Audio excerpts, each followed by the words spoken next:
Malta Daimi İkamet Programı'nda geri alınamayan resmi ödemeler, bu videonun çekildiği tarih itibarıyla satın alma yolunda yaklaşık 82.000 avrodan, kiralama yolunda yaklaşık 112.000 avrodan başlıyor.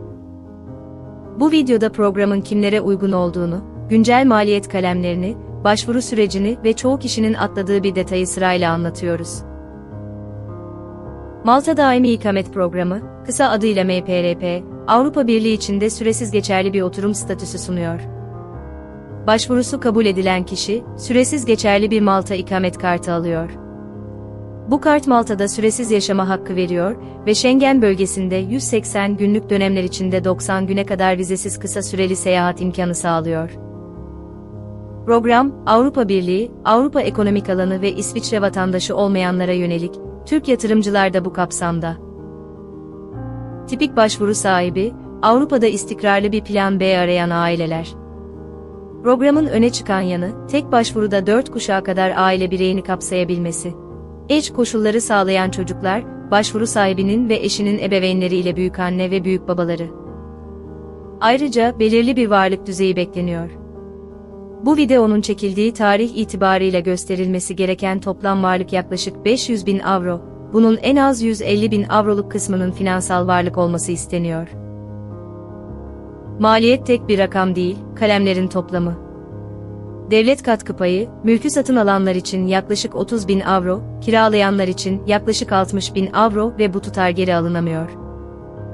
Mülk şartı ise ya asgari 375.000 avro değerinde bir alım ya da yıllık asgari 14.000 avro kira, mülkün en az 5 yıl elde tutulması bekleniyor. İdari ücret ana başvuru sahibi için yaklaşık 50.000 avro, her ek yetişkin bağımlı için yaklaşık 10.000 avro. Bir de Malta'da kayıtlı bir sivil toplum kuruluşuna yaklaşık 2.000 avroluk bağış var. Satın alma mı, kiralama mı? Kiralama yolunda başlangıç sermayesi daha düşük, ancak devlet katkısı daha yüksek ve kira ödemeleri geri dönmüyor. Satın alma yolunda başlangıç maliyeti daha yüksek, buna karşılık mülk, elde tutma süresi sonunda satılabilir bir varlık olarak kalıyor. Yani, soru sadece bugün ne kadar ödeyeceğiniz değil, sermayenizi 5 yıl boyunca bir mülke bağlamak isteyip istemediğiniz. Süreç yetkili bir aracı kurum üzerinden yürüyor, bireysel olarak doğrudan başvuru yapılamıyor.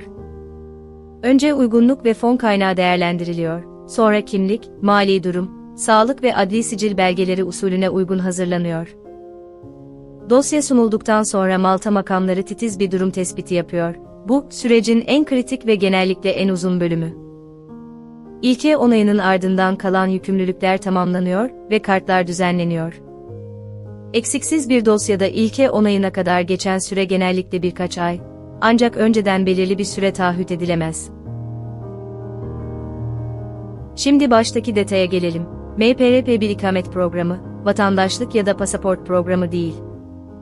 Malta'nın yatırımla vatandaşlık düzenlemesi ayrıdır ve otomatik olarak gelmez.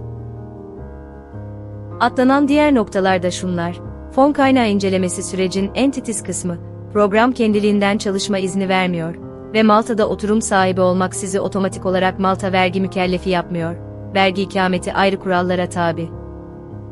Portekiz ve Yunanistan ile karşılaştırırken de doğru soru fiyat değil, ailenizin büyüklüğü, filan nerede yaşamak istediğiniz ve uzun vadeli hedefiniz. Golden Visa Partners olarak bağımsız bir danışmanlığız, belirli bir geliştiriciye ya da ülkeye bağlı değiliz. Uygunluk analizinden mülk seçimine ve dosya hazırlığına kadar süreci tek bir kıdemli danışmanla, maliyetler baştan paylaşılarak yürütüyoruz. Buradaki tutarlar bu videonun çekildiği tarihe ait ve değişebiliyor. Harekete geçmeden önce güncel rakamları teyit ettirin.